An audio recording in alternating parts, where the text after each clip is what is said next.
Hey guys, it's Francine Simone, and today I have a completely impromptu topic. It's a topic I've talked about before, and it's something that's been rolling around in my head for the past few days if you've been following me on Twitter, but it is something I want to talk about today because I was on Twitter and I saw that there was something about some egg, about Sarah Maas, about people giving her death threats because they want a character to be bisexual, and all she does is write about white, straight characters. And I really felt like this topic was important today because I didn't like what I was seeing in the book community, and I just need to get it off my chest. So I just threw on some face and some earrings. I didn't even do my hair. Like, it's just whatever. Don't even be commenting down below about how I look like I'm a hot mess or whatever, because, you know, this is impromptu because y'all brought me here.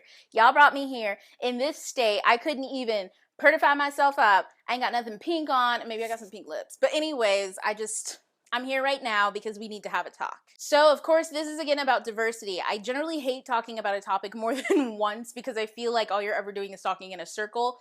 But I've had a few more thoughts about it, and I thought this would really ring true today. Okay, don't be making fun of my ghetto ass mic. This is so y'all can have some good audio quality, and my other mic died. So if you were following me on Twitter, you probably know a few days ago I was talking about diversity. I would link it down below, but that seems like too much of a hassle. I'll just sum it up. What I said was diversity isn't about adding people of color or the LGBT community. It's not about including these things in media. It's about realizing that the world isn't white and straight. Now, the reason why I go so far as to say it's not about including people, because first of all, these people already exist. There's no need to include someone that exists, right? It's like being in the room with someone and saying, I need to include them. No, they exist. They are already included in the fact that they exist.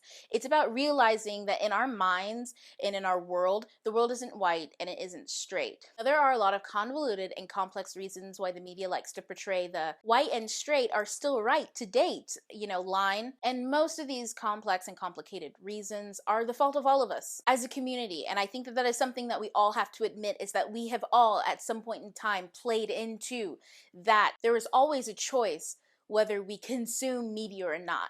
And generally we consume it and then complain about it. We buy it and then complain. So there are plenty of reasons of why it's like that, dating back hundreds of years, dating back Tuesday of last week. But I'm not really here to talk about all those complicated reasons because they're convoluted, they're complex, they all deal with our emotions, how we feel about certain things, the things that we don't even want to admit that we feel, or the things that embarrass us, etc., etc., etc. And so we hide all those things and we put the blame on other people, and etc., etc., etc. And we don't like to listen to the truth.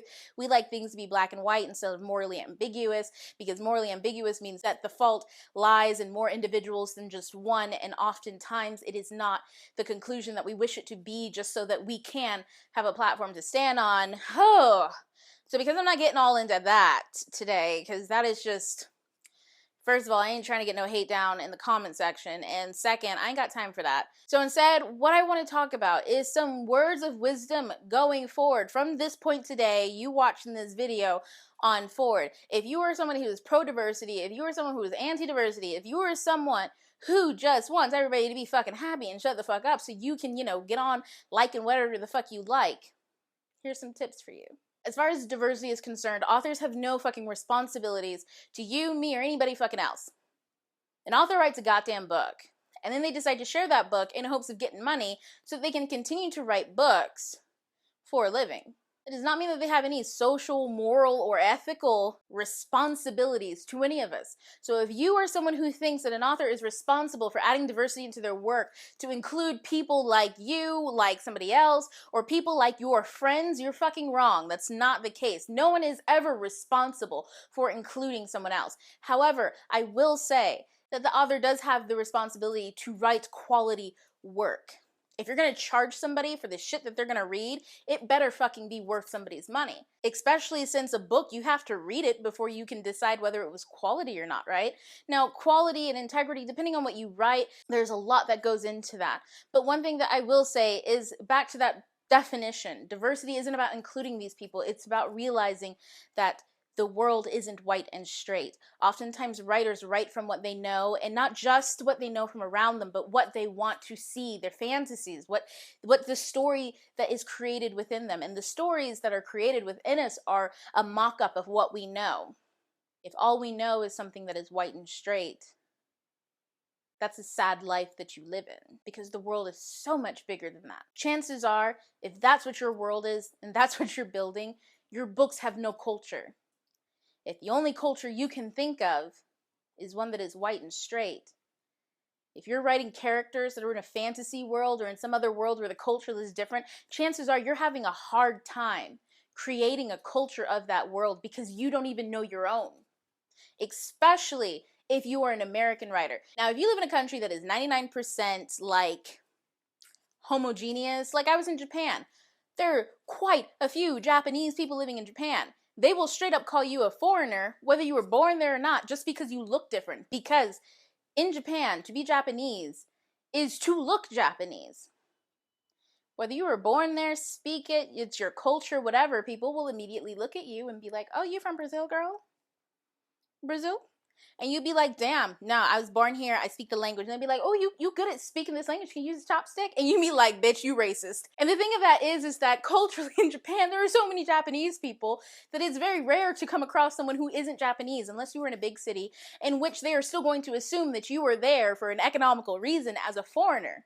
In the case of being in Japan, if you wrote shit and your entire perspective is Japanese because you've never left your country, and because the people around you are all Japanese and you all share the same fucking culture, it's understandable why your culturally rich work would focus around Japanese culture or what you know, or a homogenous group of people. But if you don't live in a country that is homogenous, then you don't understand your own culture. And how can you write a book with culture if you don't even understand your own?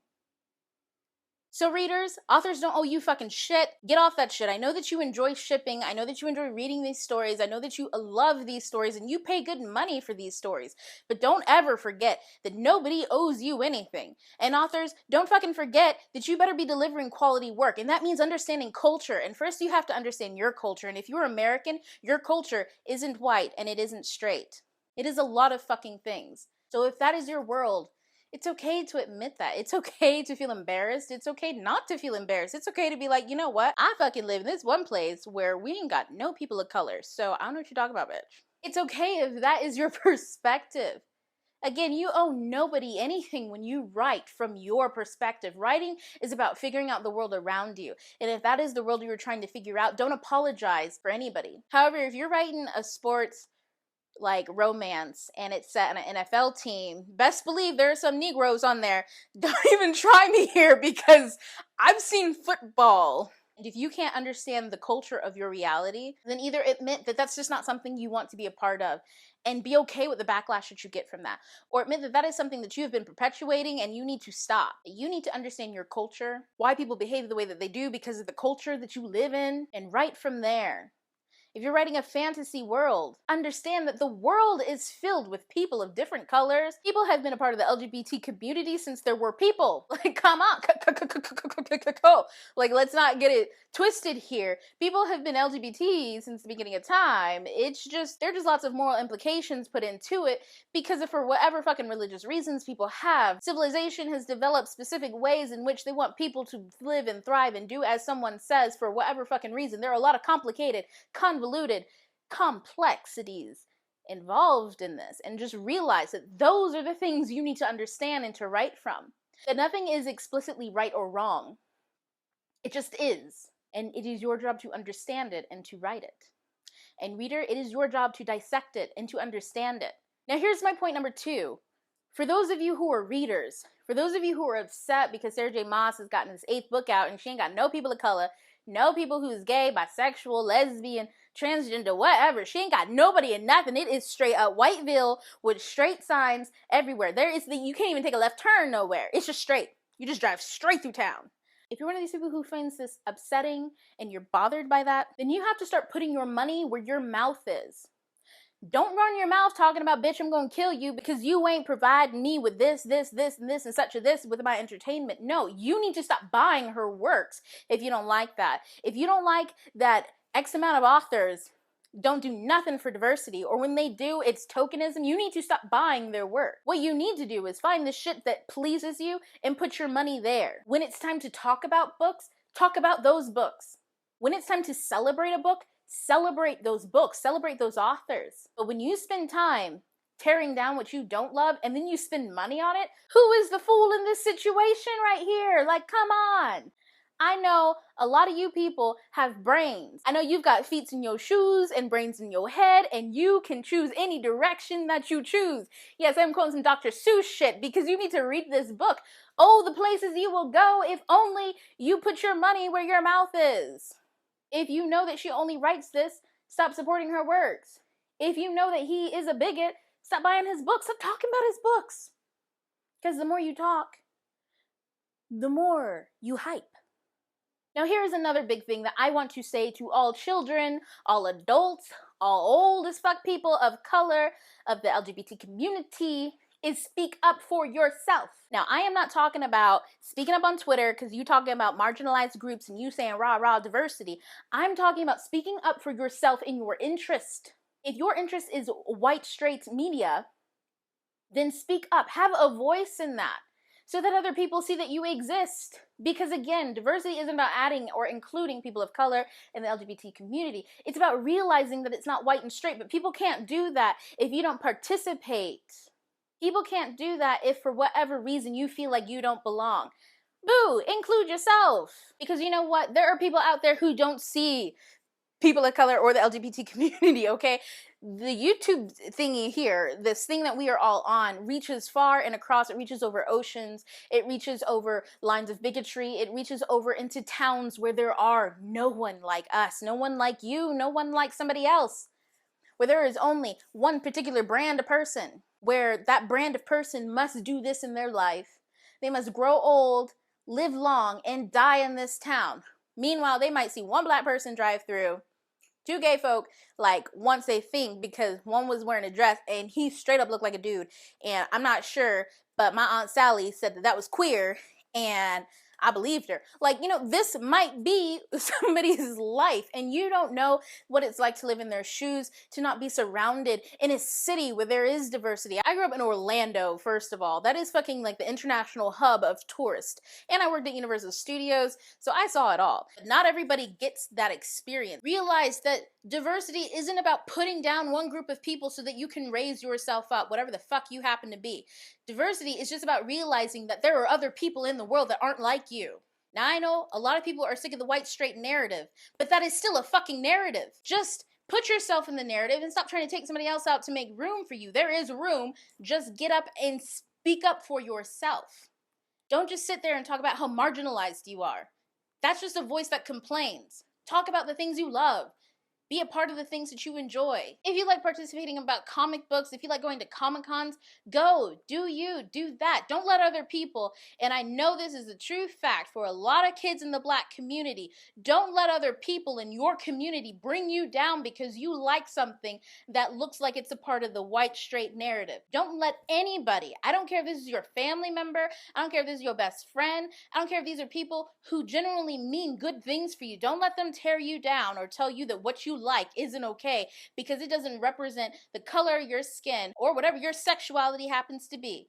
Don't let anybody take away what you love to do because it doesn't fit somebody else's agenda or their prerogative. Speak up for yourself, because if you don't speak up for yourself, no one knows that you exist. Now, this is my last point because I know I'm ranting and I'm yelling at y'all, but this is the biggest one that I really want you to take home. Like, if you fuck up everything else, if you fuck up your entire motherfucking life, if you living in the gutters by the time this video is over, and you done killed somebody, and you know, you running from the po-po, whatever, just don't forget this one thing in your entire life. Live to uplift others. Don't live to fight for a cause. When you fight for shit, if you're fighting for the LGBT community, if you're fighting for the people of color community, if you're fighting for diversity, all you know how to do is fight. You end up tearing down the fucking people who are there to help you because all you know how to do is fight. All you know how to do is attack because all you know how to do is fight for your cause. As soon as you learn how to uplift people for your cause, as soon as you learn how to push the agenda forward by uplifting everyone, that's all you know how to do is uplift others. Instead of bitching at Sarah J. Maas because the character she thought up of, a story that she shits out every fucking year for people to enjoy, that she decides to share and make money off of. I mean, share, this bitch making money, so let's not even like act like she's doing it out of kindness of her heart. But nonetheless, people are mad that bruh ain't bisexual, they want to give her death threats. So you're going to fight her because she doesn't add diversity in her books, instead of raising up people like Leah Bardugo, who wrote Six of Crows, who's all sorts of diversity that's done in such a beautiful and immaculate way. Lift up, don't fight, because fighting shows you're ugly. It's not about tearing people down so that the last person standing is you and your fucking agenda, because there will be nobody around to celebrate you and your fucking agenda when you're all done, if you don't get stamped out in the process. You want to see diversity? Talk to your book cons. Tell them that you actually want to see authors who write diverse books on the stage, on those panels. Not the fucking popular people who don't do shit. Have a fucking voice and use it. But don't use it to be a fucking dipshit. Now people, be good. TTYL, I'm done ranting. I even had to take a break from writing to come here and to say all this, and then I gotta edit this long ass shit. Do you even know how long I've been ranting? It's probably been like 40 fucking minutes. This video is gonna be long as fuck. If you made it to the end, I want you to leave a comment down below that says your favorite book that features some type of diversity, or you know what, your fucking favorite book that you would put your money where your mouth is. Put that down below. Now guys, I need to go, so bye. TTYL, ta-ta for now. I'll see y'all in another video.